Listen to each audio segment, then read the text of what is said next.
Sejam muito bem-vindos, pessoal, a mais um episódio do Vivendo o Esporte Podcast. Hoje é o nosso 5º episódio e o nosso convidado hoje é o Fernando Luiz Rosar, um amigo que as redes sociais me deu, um baita profissional que vai mexer aqui, com a nossa mente. O Fernando, ele é parapsicólogo clínico, hipnoterapeuta com mais de 22 anos de experiências e mais de 10 mil atendimentos já realizados. Se eu for ler aqui todo o currículo dele, eu vou passar uns 10 minutos, mas só para vocês terem ideia, a terceira pós-graduação que ele fez agora em psicologia clínica, agora em 2025, né? Foi a terceira pós que ele fez. Então, hipnoterapia cognitiva, hipnose sistemática, hipnose associada à coerência cardíaca, hipnoterapia cognitiva, psicologia organizacional, é graduado, né? A primeira formação foi administração de empresas na Univale, em Itajaí, em 99.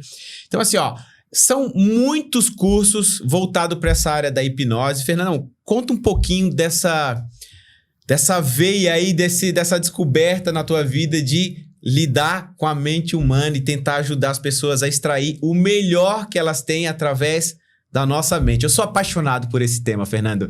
Muito bem-vindo. Satisfação, muito bem-vindo. Thiago. Satisfação estar aqui nesse 5º episódio contigo. A convite para compartilhar pelo menos uma pequena parcela do que é possível fazer, não apenas, mas em especial voltado para a área dos esportes. Eu já tenho essa trajetória que começou basicamente lá em 99, que em princípio começou na área de administração, e como nós estávamos aqui conversando agora nos bastidores, eu fui percebendo que eu tinha uma pegada muito mais voltada para aquela conversa um por um com a pessoa, poder entender a situação dela e para poder ajudar de alguma forma ela a equacionar aquilo que ela estava enfrentando. E aí, quando eu terminei graduação de empresas, eu fui migrando gradualmente para a área da parapsicologia, que tem essa formação também na área da hipnose. E aí, segui esse caminho até hoje com uma quantidade significativa de cursos que tenham essa correlação e sempre olhando para as pessoas com essa perspectiva. Que tipo de crença, que tipo de obstáculo que a pessoa apresenta e o que é possível fazer muito além de um diálogo. Porque por vezes se pensa o seguinte, eu vou fazer hipnose, então eu vou até lá, o Fernando vai falar algumas coisas, eu vou fechar os olhos e aí de repente ele vai falar algumas coisas que vai mudar minhas crenças. A bem da verdade, o trabalho começa com os olhos muito bem abertos, onde eu dialogo e você há de lembrar as nossas conversas, né, Thiago? Com certeza. Com os olhos bem abertos. E aí eu ia peregrinando, garimpando algumas informações que tinham correlação e valor para a sua vida e especialmente voltado para a família e para o esporte e para a longevidade. E aí, a partir daquilo, eu fui trazendo esse conteúdo garimpado numa conversa à base de café e aparentemente informal para levar para dentro de um processo de hipnose. Enfim, resumidamente, para início seria isso. Deixa eu te perguntar uma coisa. Existe preconceito com a hipnose? Porque eu puxo... Quando tu falou comigo a primeira vez, falou hipnose, hipnose, porque eu lembro lá de trás, aqueles programas que a pessoa ficava balançando o negocinho aqui na tua frente, que eu acredito que seja uma linha da hipnose, né? Aquilo ali, alguma técnica de hipnose, mas nem chegasse perto de fazer algo parecido comigo. Existe algum preconceito em relação a isso hoje em dia? Ou isso já caiu por terra e as pessoas entendem que é algo totalmente diferente, profissional? O que tu acha? Eu vou responder isso de uma maneira inversa, Thiago. Veja só, a clínica onde eu atendo, na Clínica Medicorps no centro, eu já estou lá há 9 anos. Por que eu estou lá mais tempo do que eu havia ficado em outras clínicas? Porque lá não só eu tenho respaldo técnico pelo Dr. Eduardo, que ele também conhece hipnose.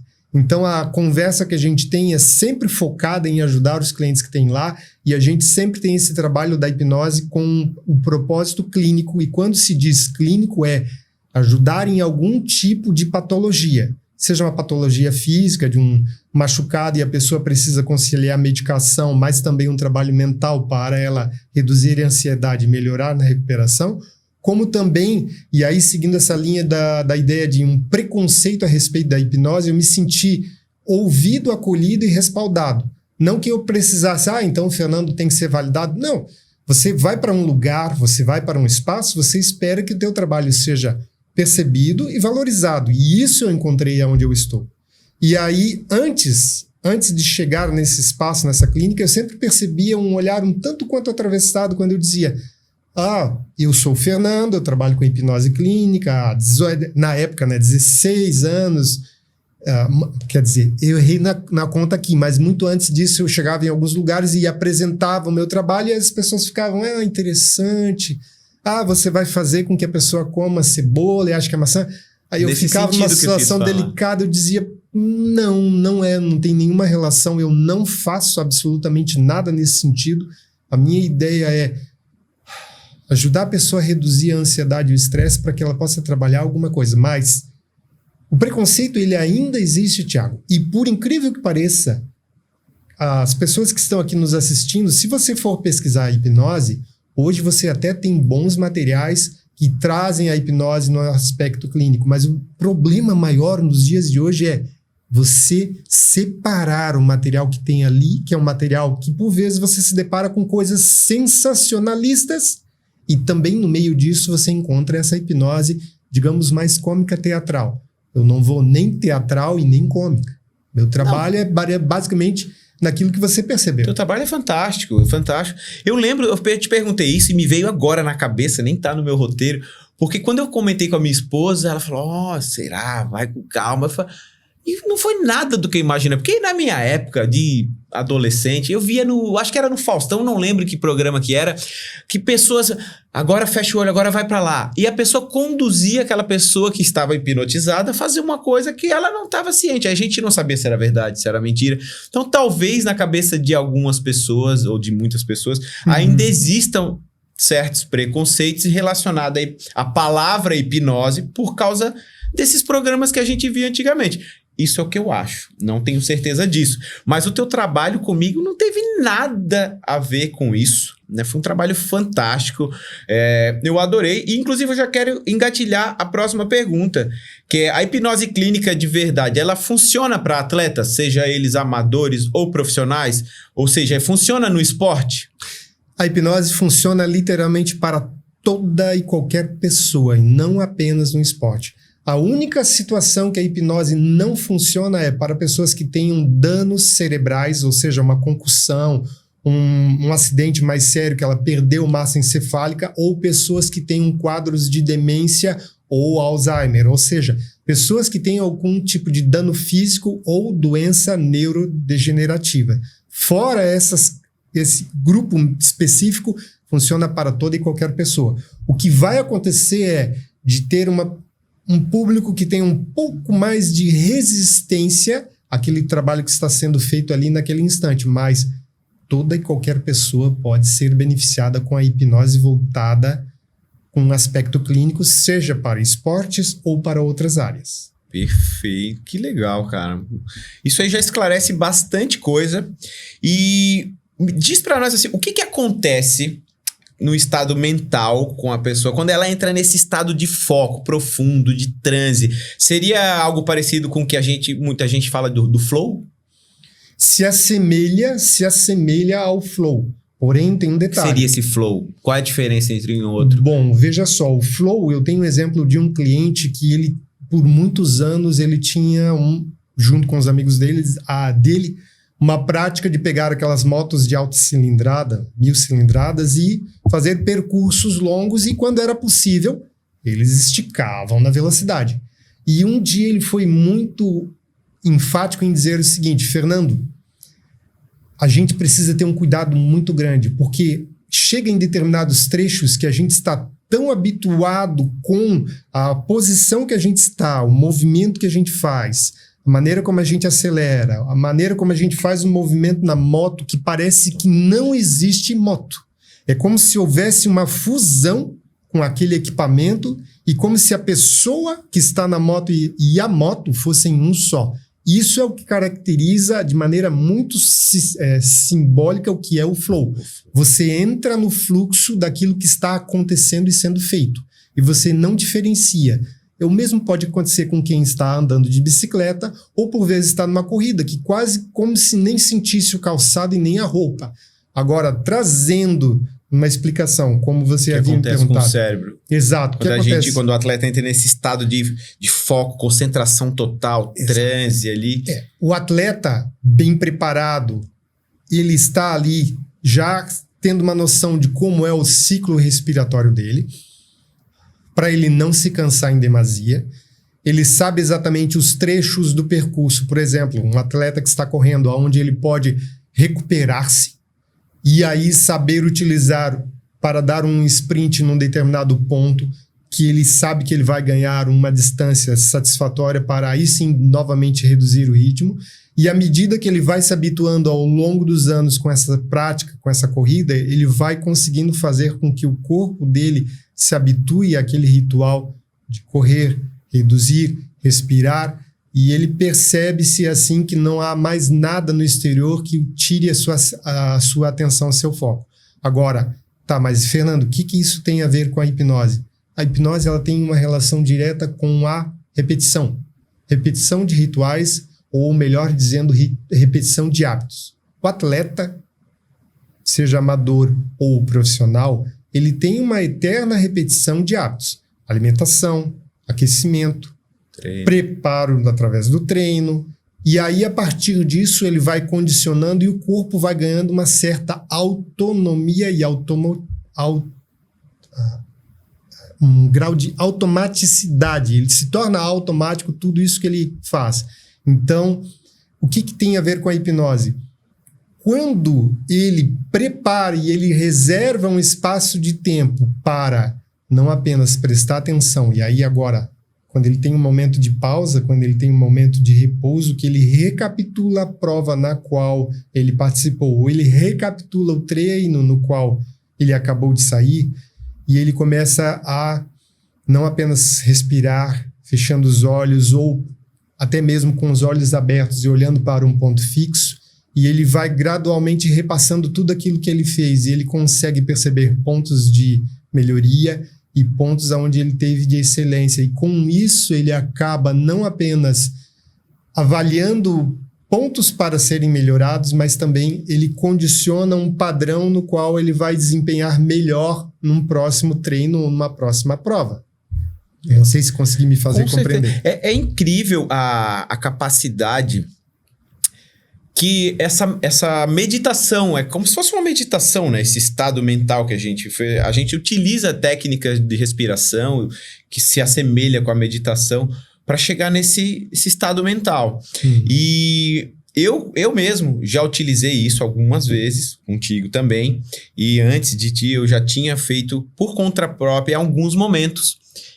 E te confesso que não é fácil, exige uma prática para a gente criar um hábito de conseguir fazer isso. Mas é incrível onde a gente consegue chegar quando a gente tem essa meditação pré-prova ou pré-treino, porque a gente consegue estar presente. Isso é muito difícil hoje em dia, não, Fernando? Estar presente no momento presente. A gente tá aqui, tô conversando contigo, tu tá falando e eu tô prestando atenção exatamente no que tu tá falando e não tô pensando em outra coisa.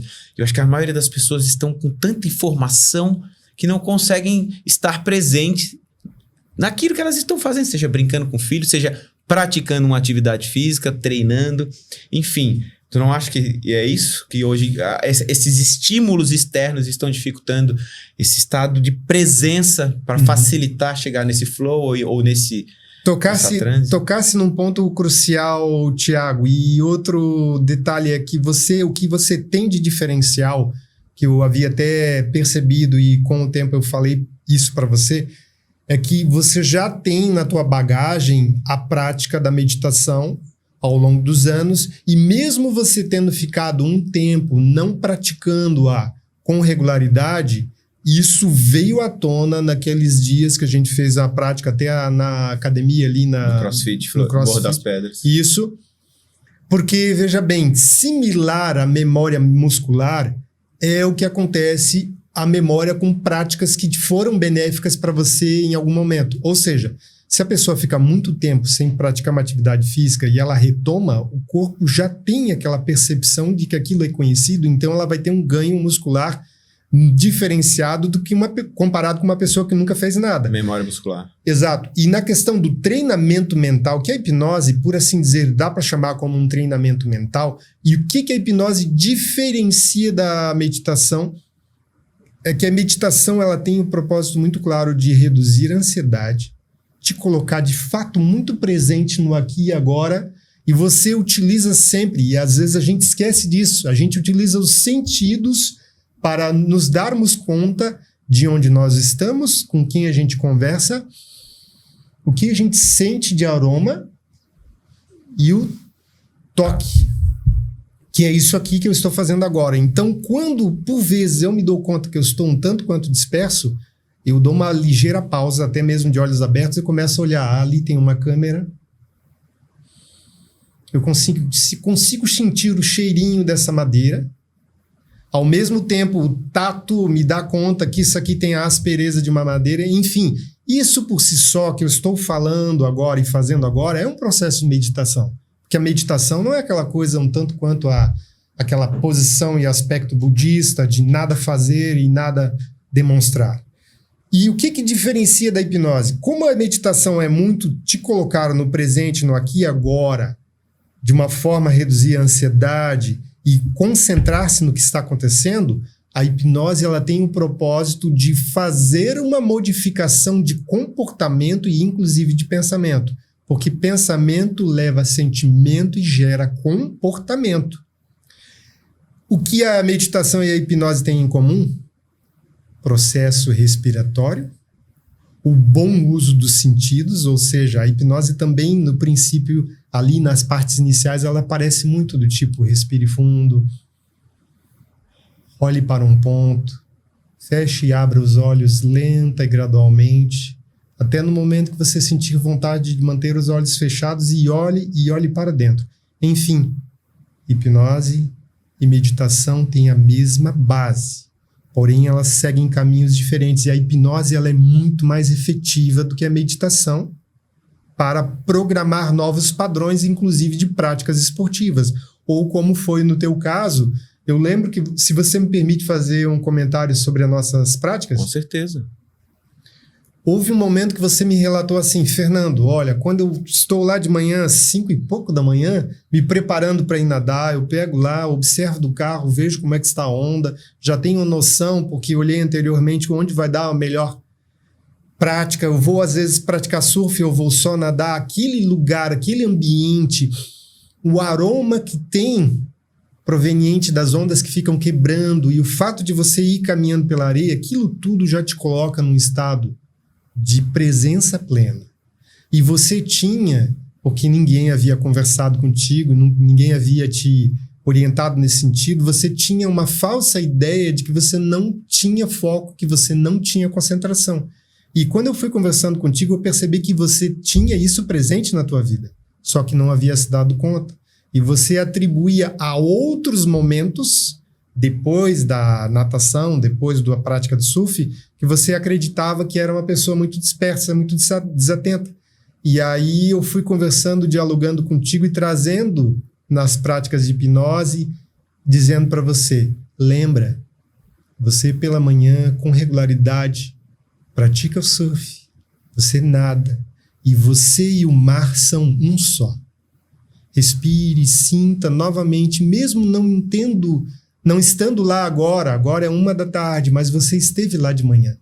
Então, suas memórias olfativas te remetem novamente àquele local. Então, traga novamente o teu senso de presença, esteja aqui novamente agora e perceba-se e se prepare para fazer agora sim as práticas para te fortalecer a tua musculatura, fortalecer o teu preparo mental e fazer aquele trecho lá do Sertão do Ribeirão, lembra? Claro, aquela prova foi pura mentalidade. Então, aí que está o detalhe. E aí foi possível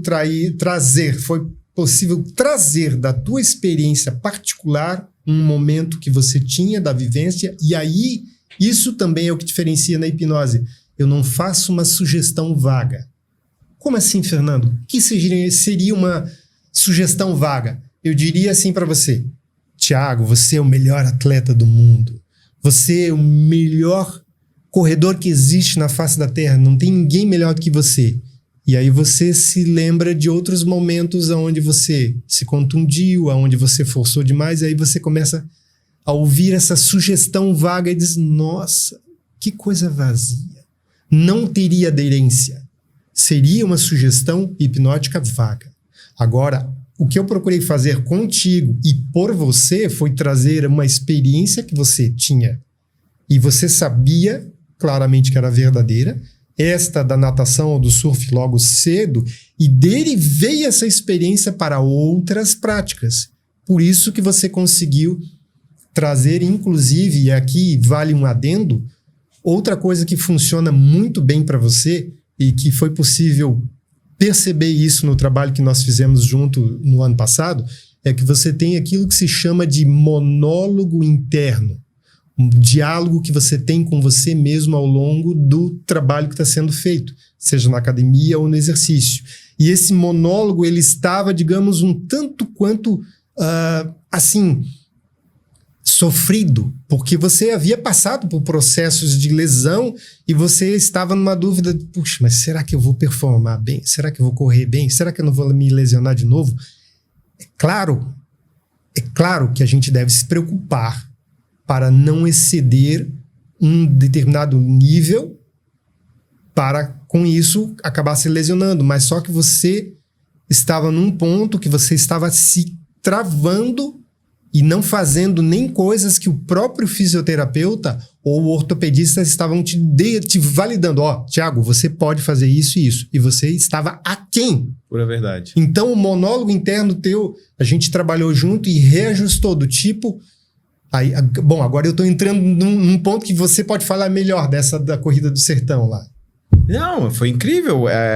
Aquela prova, eu não era para fazer os 21, era pra fazer 10 e acabei errando o percurso. E quando eu percebi que eu tinha errado o percurso, eu me travei mentalmente total. Porque eu falei, cara, vou me machucar. E só vinha isso na minha cabeça. A partir do momento que eu... Calma, eu vou isso conseguir. Tu continuou correndo. Exatamente. E aí, continuei ali a prova e mudei o mindset e consegui terminar, né? Foi longa, foi nos finalmente ali, mas foi show de bola, entendeu?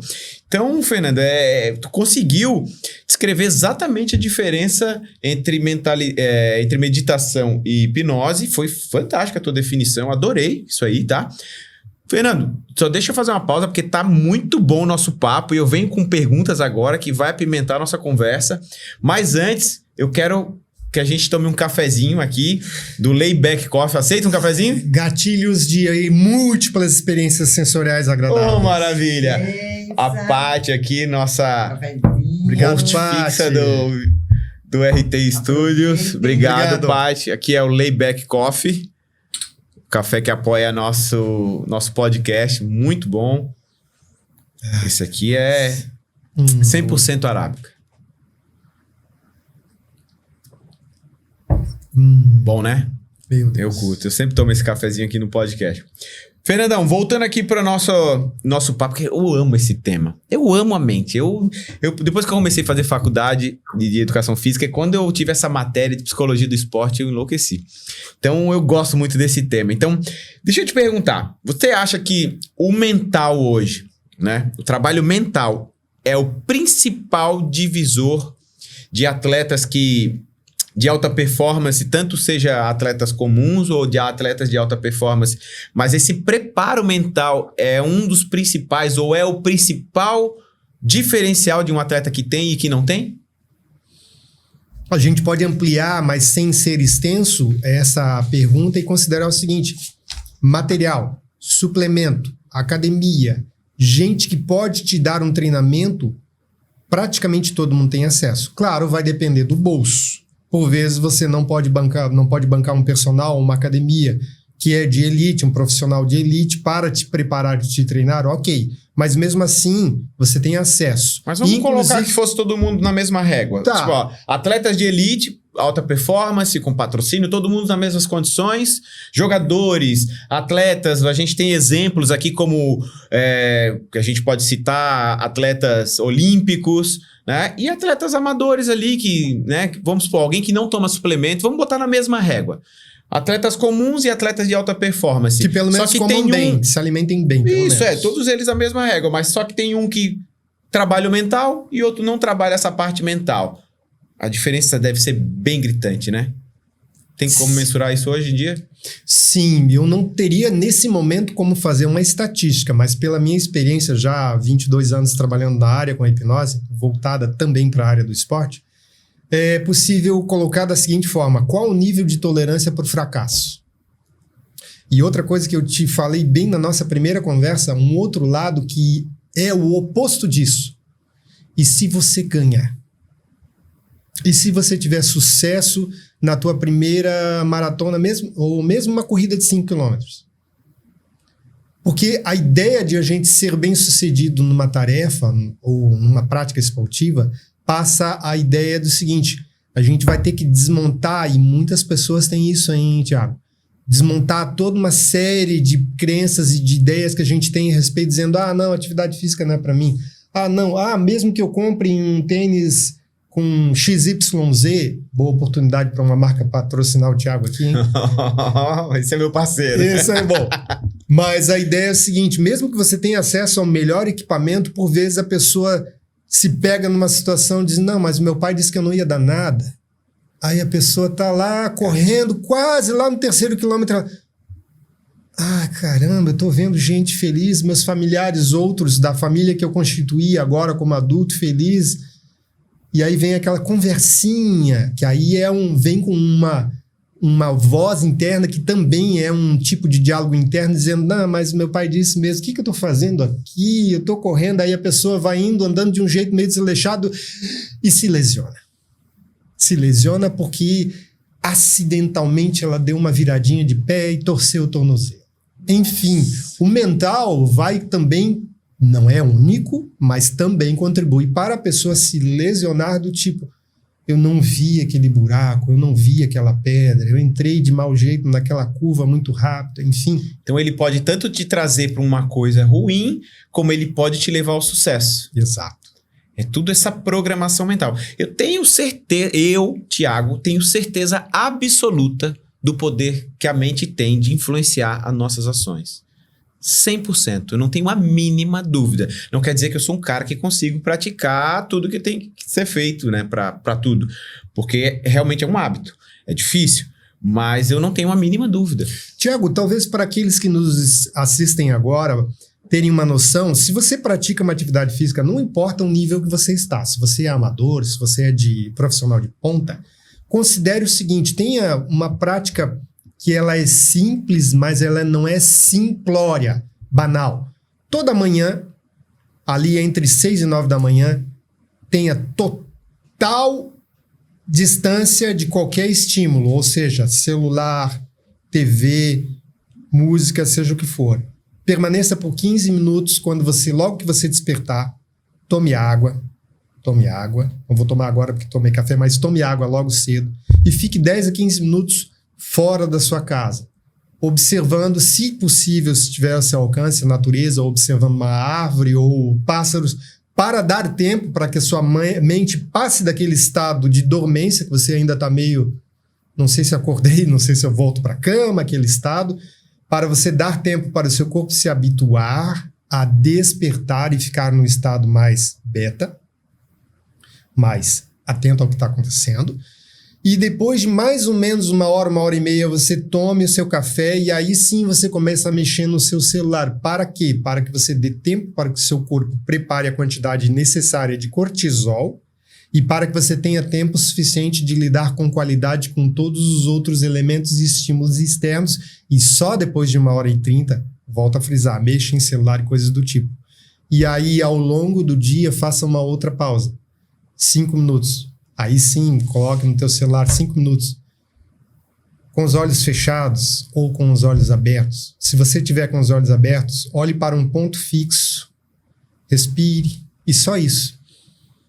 Deixe o ar entrar nos seus pulmões e saia. Se você ouvir algum barulho, um carro que passa, uma moto que buzina, vá perseguindo com seus ouvidos aquele barulho e continue com o olhar fixo.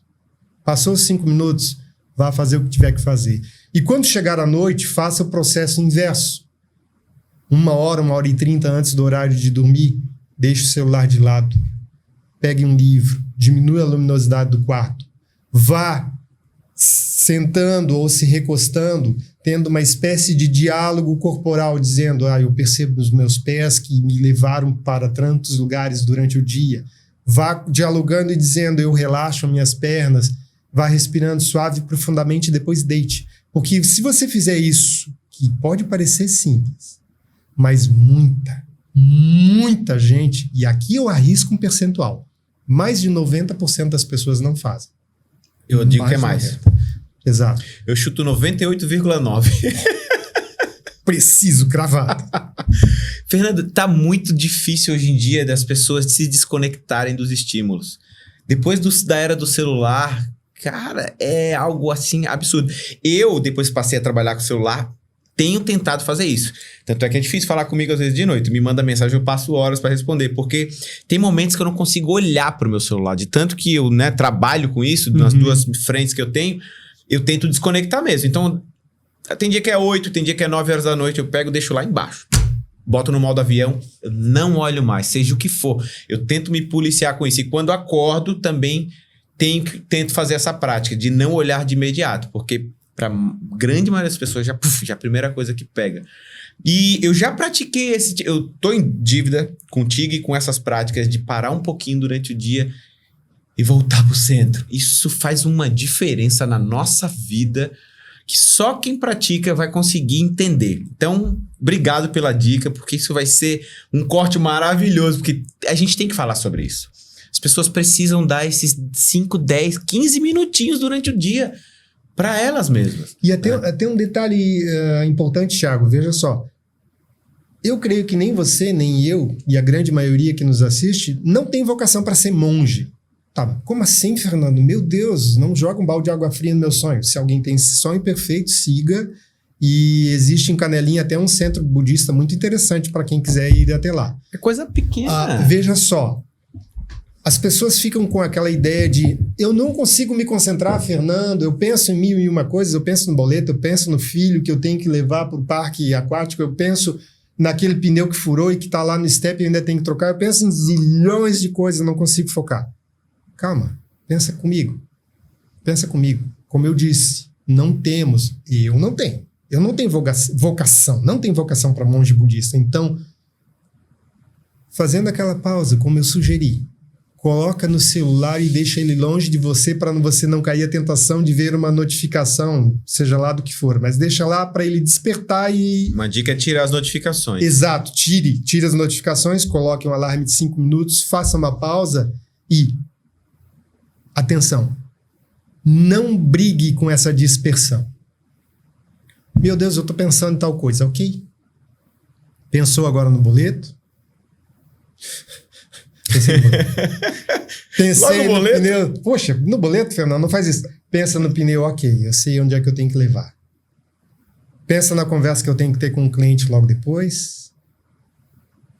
Pensa que também daqui a pouco você vai chegar em casa e tem uma comida esperta te esperando lá em casa também. Enfim, não brigue com esses pensamentos. Deixe eles passarem intencionalmente diante da sua mente e mantenha o teu foco ali olhando em um ponto fixo ou fechando os olhos. Porque gradualmente, e eu prometo, gradualmente ao longo das semanas, 2, 3 semanas, você vai perceber que esses pensamentos que parecem dezenas, gradualmente eles vão se tornando 10, 5, 3, daqui a pouco 2, daqui a pouco 1. Ah, sim. É isso. Ok. É isso. Faz a diferença. Eu senti isso na pele. Eu comecei meditando 5 minutos. Tentava 5 minutos. Parecia impossível. No final eu tava com 18, 19. A gente tinha chegado a fazer 21 minutos de meditação. Parecia impossível. Mas a gente consegue. Fernando, agora casos icônicos. Quero que tu comente um pouco sobre isso. O Michael Phelps, o maior nadador que já apareceu nesse planeta, ele utilizava essas práticas né, mentalidade, hipnose clínica, visualização mental do treino. O Rafael Nadal é extremamente conhecido pelos seus cacuetes e mentalização também de tudo. É um atleta com uma mentalidade absurda, famoso por isso, né? Se eu for citar todos aqui. E a gente tem um brasileiro que, tu inclusive me mandou essa reportagem, o Arthur Zanetti, que já utiliza há um bom tempo. Sim. O que tu pode falar um pouquinho pra gente sobre esses casos aí? Sim. É a tua área, não é? Sim, o Arthur Zanetti, medalhista de ouro nas Olimpíadas. O que eles têm em comum, o que o Nadal tem em comum com o Phelps e tem em comum com o Arthur Zanetti? Veja bem, aquilo que a gente havia falado numa outra pergunta, o acesso deles a toda uma gama de profissionais, claro, guardadas as devidas particularidades dos esportes que eles praticam, é, na essência, praticamente igual. Alimentação, preparo físico, fisioterapeuta, enfim. Mas o que o Phelps, e pouca gente sabe disso, o Phelps ele tinha sido diagnosticado já na primeira infância como alguém com TDAH. E a prática da natação e tudo aquilo que está ao redor da natação ajudou com que ele aprendesse a ter foco. E o Phelps, ao longo da carreira dele, ele foi aprendendo a utilizar o processo de imaginação ativa, que, para mim, Fernando, é um processo de hipnose. Mas, ok, querem dar o nome de imaginação ativa, não tem problema. Não vamos aqui brigar por ideias e conceitos. O efeito é o mesmo. O efeito acaba sendo o mesmo, ou seja, ele fazia, depois de um intenso treino, cara, de 365 dias por ano, treinava, sei lá, 360 e poucos, eu não lembro agora o número exato, mas era absurdo. Ele ficou anos treinando todos os dias, foi surreal. Então, absurdo. E ele pegava, então ele fazia uns treinos e ele separava os treinos, a grosso modo explicando aqui, os treinos onde ele tinha um desempenho básico, os treinos onde ele sabia que ele tinha um desempenho muito aquém, e os treinos onde ele tinha um desempenho excepcional. E o mesmo tinha correlação com as provas que ele participava e competia. E ele fazia um momento no qual ele recapitulava aquilo que eu te falava, né? Ele respirava fundo, algumas vezes. Imagina, esporte de natação, se não dominar a respiração. Nossa. E aí ele entrava nesse estado e ele recapitulava prova por prova, treino por treino, nessa categoria. Um desempenho básico, um desempenho aquém, ou seja, ruim, e um desempenho excepcional.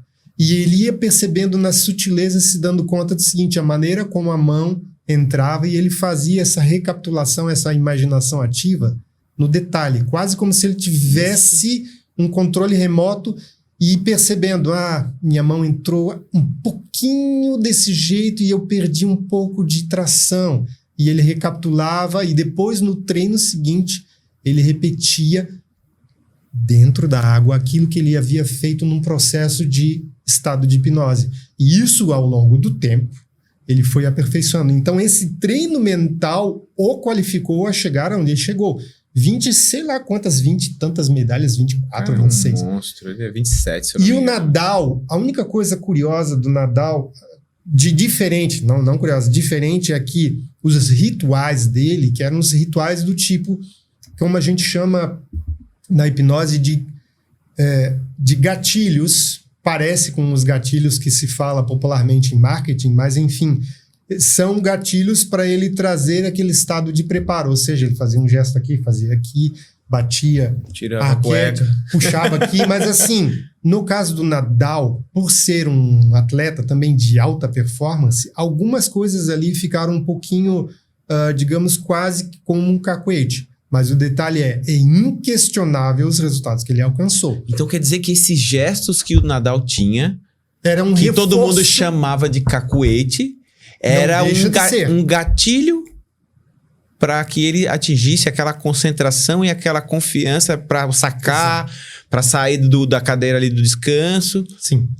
Também, Incrível. não deixa de ser uma parcela de cacuete, para quem olha de fora. Mas porém, ficou automático para ele. Exato, para ele funcionava. Então era como se ele fizesse aquele gesto aqui.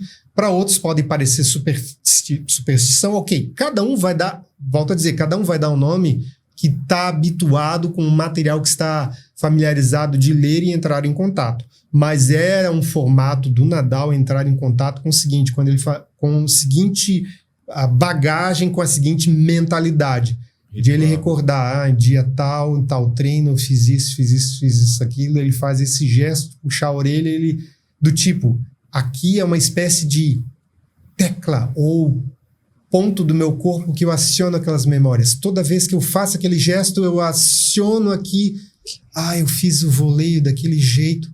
Então ele lembra que o melhor lance é aquele voleio assim. Então, claro que aqui eu estou explicando de uma maneira resumida. Mas agora, volto a dizer, é inquestionável os resultados dele. E o Zanetti, muito similar ao Phelps, é que o Zanetti, ele conseguia... Você imagina, cara, treino de argolas, o cara se manter suspenso, parado em formato, se eu não me engano é crucifixo, né? Parado ao ponto de você olhar e dizer o seguinte, o cara tá vivo ou é uma estátua? Que você não via um micromovimento. É absurdo. Ele recapitulava e ele fez a menção. Eu fiz aqui um comentário como se fosse do Phelps, mas esse comentário se atribui ao Zanetti. O Zanetti disse que era como se ele estivesse num estado de hipnose no qual ele possuísse um controle e ele recapitulava os movimentos e percebia. Aqui eu posso melhorar, aqui foi muito bom, aqui eu preciso fazer uma respiração um pouquinho mais prolongada, enfim. E aí ele chegou onde ele chegou.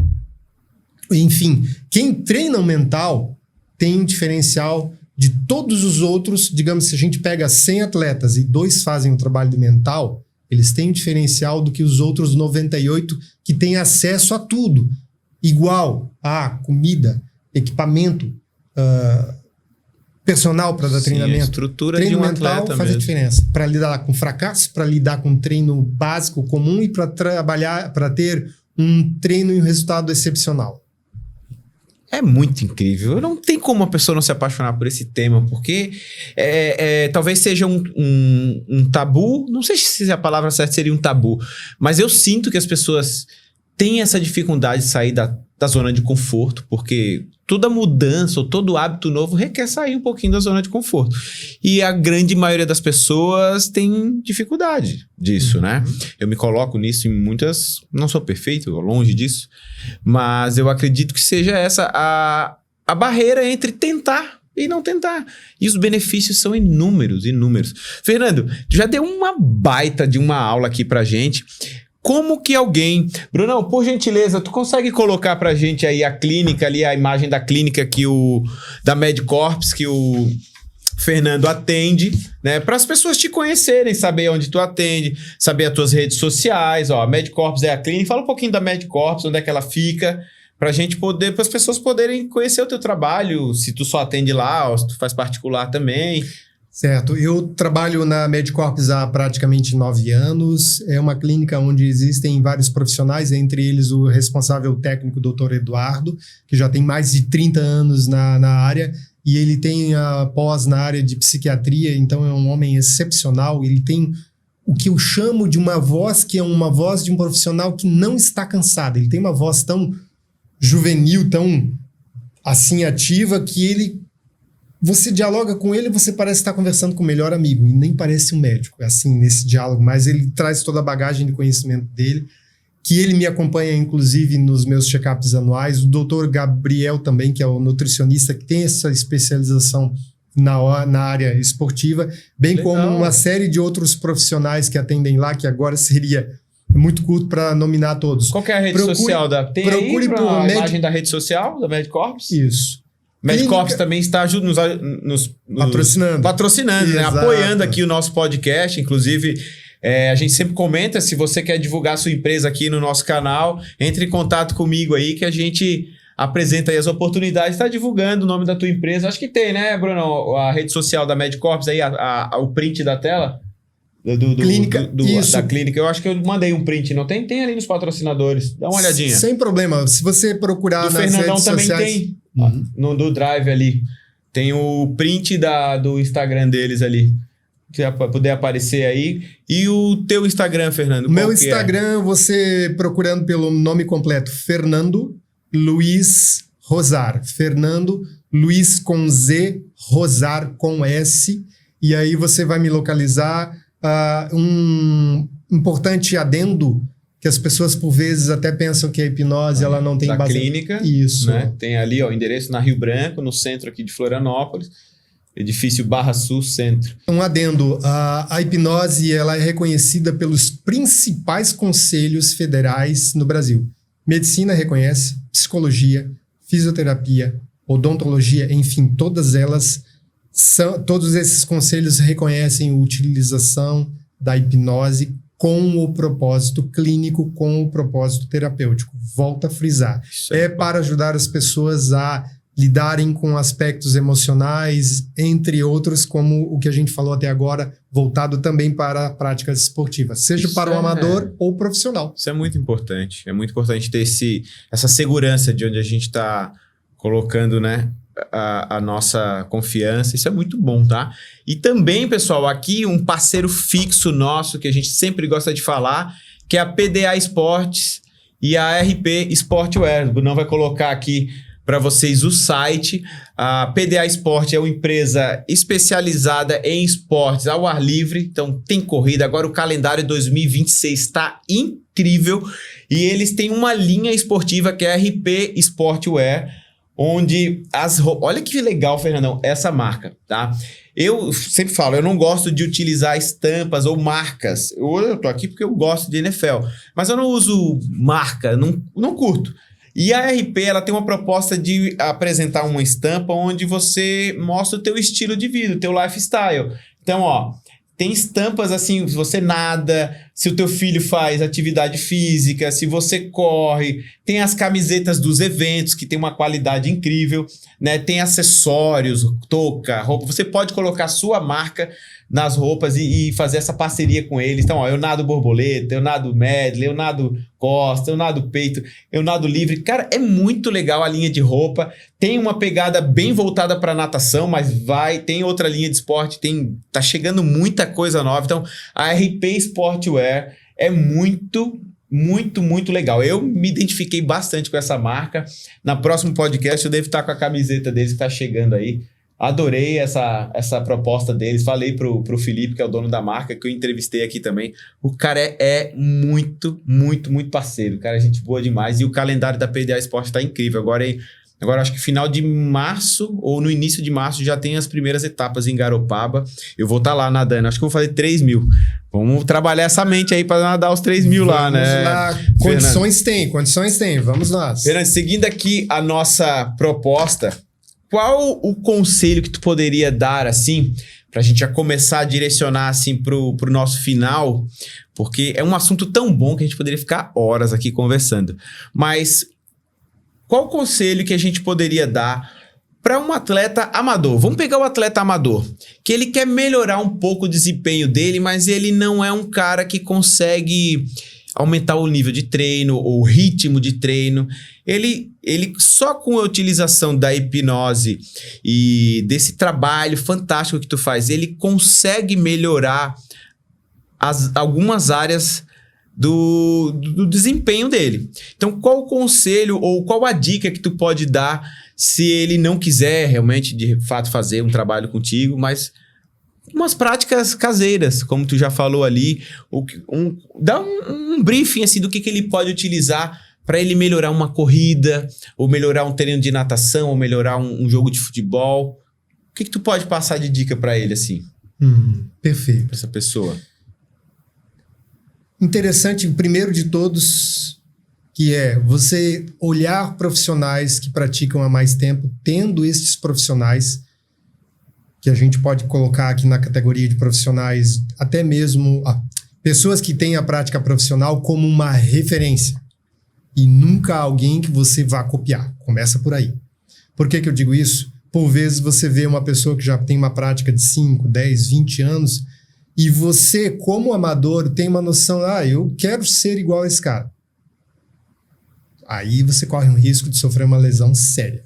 Porque por vezes você entra naquela empolgação, naquele ânimo, e você pode se machucar sério. Enfim, então, Acompanhe pessoas que fazem algo assim, acompanhe o Thiago, porque ele fala da rotina dele, ele já sofreu lesão, então ele já tem uma bagagem das coisas que funcionam para melhor e das coisas que causaram dor. Eu tenho algumas. Enfim, e aí você olhe como uma referência e tenha para si que o teu formato e o teu contato como esportista amador vai ser diferente dos demais. Você vai ter alguém ou mais de um alguém como referência. Um segundo ponto. Faça pausas diárias. Volto a dizer, não queira ser um monge budista. Faça pausas diárias. Eu tenho que fazer o meu alongamento, eu tenho que fazer o meu aquecimento. Antes do alongamento, antes do aquecimento. Faça uma pausa e se dê conta. Daqui a pouco eu vou fazer meu alongamento, eu vou perceber o meu corpo, eu vou fazer um movimento com sutileza para que eu tenha uma espécie daquilo que a gente chama de propriocepção, ou seja, você se dá conta do teu corpo. Aí você vai fazer um movimento com sutileza, fecha os olhos, porque quando você fecha os olhos, você diminui um elemento, você diminui um dos sentidos e tem menos distração. E aí você vai derivando esse momento de pausa para um alongamento, enfim, você começa fazendo uma pausa, respirando, se dando conta, vai derivando, entrando no alongamento, vai fazendo o aquecimento e depois vá para a sua prática, para não começar num solavanco, numa pancada. E uma terceira dica é: busque pessoas que tenham esse mesmo desejo. Praticantes amadores, amadores há não tanto tempo, porque quando você se junta a uma, digamos, tribo, você vai ser contagiado, ou dizendo uma palavra que é própria do meu meio, você vai ser hipnotizado com pessoas que têm o mesmo sentido e o mesmo propósito, ou seja, estão buscando melhor qualidade de vida, reduzir peso, ter mais disposição para subir uma escada, para brincar com o neto, para brincar com o filho, porque você imagina, você não pratica nenhum esporte, você vai morrer correndo no quintal com o filho ou com o sobrinho. Conjunto, né? Enfim, tenha aí esses 3 pontos como referência. Tenha isso como referência e a sua vida vai ter uma mudança significativa em curto tempo, em curto espaço de tempo. Qual a importância que tu dá para a mentalidade do indivíduo, para a vida dele? Qual é a importância, o grau assim de 1 a 10, o que a mente pode proporcionar de melhoria para a vida de uma pessoa? Tu já chegou a pensar nesse tipo de coisa? Esse tipo de avaliação? Ela é uma pergunta delicada e eu não quero esgotar com uma resposta muito curta, mas eu vou tentar sintetizar pelo menos um aspecto dela. Pode explanar. Eu já encontrei pessoas que tinham doenças físicas sérias, porém uma mente extremamente sã. Tinham ciência de dor, tinham ciência de procedimentos cirúrgicos que passaram e ainda tinham que passar, mas tinham clareza de que isso era parte inerente da vida e não se viam como sofredores que o acaso, que o universo escolheu ela para sofrer daquele jeito. Tem muito disso, né? Sim. E no outro polo, e os extremos são muito significativos para dar exemplo, eu já percebi e já encontrei pessoas que fisicamente e até mesmo em exames laboratoriais estavam perfeitamente saudáveis, mas se sentiam como se tivesse uma perna fraturada e que nunca calcificava. E você olhava, a pessoa caminhava normal, mas ela agia como se, por traumas, por outras questões de vida, agia como se a vida tivesse jogado ela num canto e esquecido ela. Enfim, a mentalidade ela não tem necessariamente um vínculo com uma saúde física. Independente de você ser saudável fisicamente ou não ser saudável fisicamente. Agora, você pode sim atravessar todas as intempéries e ninguém escapa de sofrimento nessa vida. Mas também ninguém escapa de alegrias, até as mais mundanas, até mesmo as mais simples, como tomar um café bem feito, como a gente tomou agora há pouco, como um papo agradável como esse. Ninguém escapa. Enfim, a vida é feita de momentos e a gente precisa passar por eles. Então a gente vai se dando conta daquilo que acontece vai percebendo sem se martirizar e sem também acreditar que aquela alegria vai durar uma vida inteira. A gente absorve e vive a alegria e a guarda na nossa memória, porque quando a gente passar por um momento de sofrimento, a gente se dá conta que aquele sofrimento, quando ele acontecer, ele também não é definitivo. E a gente se recorda dos momentos de alegria, das pessoas que nos deram apoio. Enfim, isso por si só é um treino mental. Então, todo dia, lembre-se de pelo menos uma coisa. Seja alguém que te serviu, como nós fomos servidos hoje, numa parte do podcast, por um cafezinho bem feito, bem quentinho, alguém que teve essa gentileza, que isso é uma gentileza. Como também de lembrar de outros momentos, de outras conquistas. Isso cria um treinamento mental, que é algo que, honestamente, aí eu não vou arriscar percentual, mas a grande maioria das pessoas, infelizmente, não aprenderam isso em casa e penam com falta desse tipo de treinamento mental para todas as esferas da vida. Não podia encerrar de uma forma mais perfeita, mais clássica, de provar que realmente o nosso estado mental rege a nossa vida. Eu tenho... Cada vez que eu converso com pessoa com conhecimento que tu tens, ou alguém que trabalha com essa área, eu tenho mais certeza de que a gente é o que a gente pensa, né? Nossos resultados são totalmente atrelados ao que a gente está pensando, ao que a gente está planejando. E se a gente leva ele para o lado positivo, as chances de darem certo é muito maior do que se a gente ficar se martirizando e ancorado a esses traumas, a essas crenças negativas, né? Fernando, foi um prazerzaço. É uma pena que a gente tem um certo tempo aqui para conversar, porque não para de vir pergunta na minha cabeça. Espero ter conseguido extrair o máximo possível nesse tempo que a gente tinha. Muito obrigado pela tua presença, muito obrigado pelo teu conhecimento. Espero que o programa possa te ajudar a conseguir muitos e muitos pacientes, clientes e possam ser ajudados também, né? Mais uma vez, satisfação, foi querido. Um prazer enorme te rever e vamos continuar nossas práticas, né, cara? Tô sentindo falta, 2026 é o ano. Recém começou e os desafios estão aí postos, né? Já tá na ativa ou tá de férias ainda? Já, recém recomecei. É coisa boa. Gente, encerramos aqui nosso 5º episódio com Fernando, esse mestre da mente humana. A voz dele já encana. Aí ele começa a falar desse jeitinho, a gente já fica prestando atenção. Anos de prática. Anos de prática.